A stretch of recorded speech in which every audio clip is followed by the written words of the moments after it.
9. Victorian chimney sweeps. Imagine being a 4-year-old kid, handed over to some gruff stranger because your family can't afford to feed you. Your new boss? He's shoving you up tight, blistering hot chimneys choked with toxic ash. These flues were barely 9 inches wide, think the size of a tablet. Kids squirmed through, scraping knees and elbows to climb. Get stuck? The master sweep might light a fire under you to encourage movement. Burns were awful, but the real terror was sweep's cancer. Soot seeped into every inch of skin, sprouting tumors in places you'd rather not know. They climbed naked clothes snagged on jagged bricks, so these kids were basically human scrubbers, raw flesh grinding against carcinogens. Parents fought to secure these spots for their kids. Why? In Victorian England, a slow death by cancer trumped starving on the streets. Rough deal, huh? 8. Gunflint nappers. In the 1700s and 1800s, crafting flint for spark-igniting rifles was a death sentence disguised as a job. Chipping flint released tiny silica shards, sharp as razors, that sliced up workers' lungs with every breath. The body tried patching itself with scar tissue, but more dust meant more cuts, more scars, until lungs just quit. They called it napper's rot lungs, literally wasting away. 7 out of 8 didn't survive, an 87% death rate that outdid World War I soldier stats.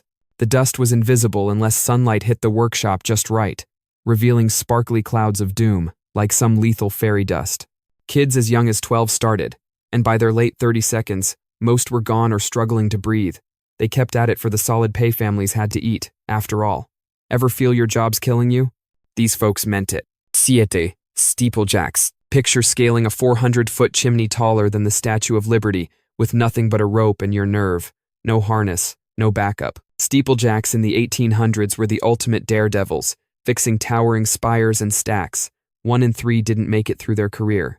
They'd draft wills before each job, knowing the odds. Some worked half drunk, not out of carelessness but to dull the cold and fear. Demolition was the worst, chipping away base bricks until the whole structure crashed. Too risky for insurers, they wouldn't touch steeplejacks.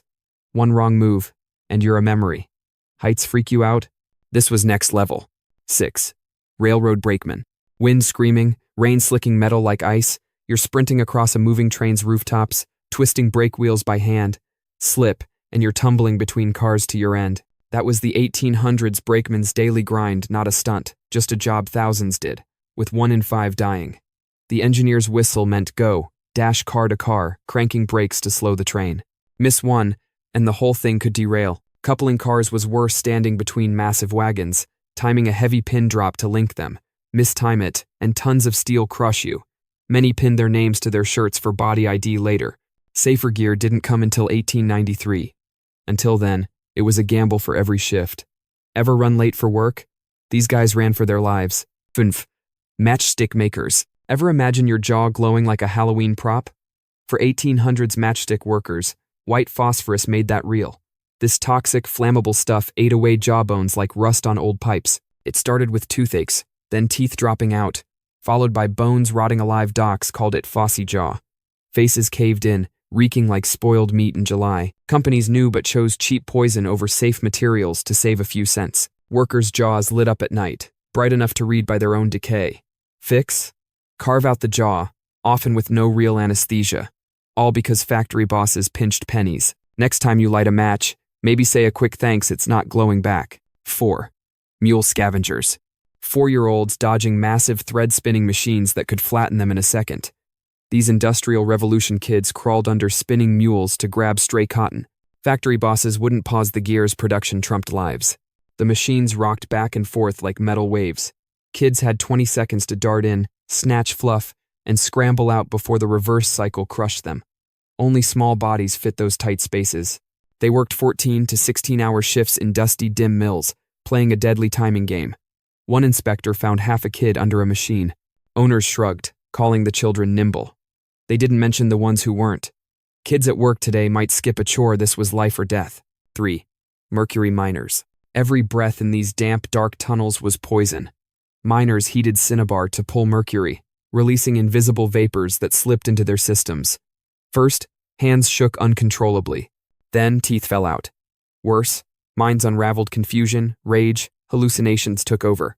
In Peru's Huancavelica, dubbed the Mine of Death, 1 in 4 died within years. Survivors were walking hazards, Sweat and breath laced with mercury, even their bodies toxic post-mortem. Spain's silver empire leaned on these doomed workers. Crazy thing?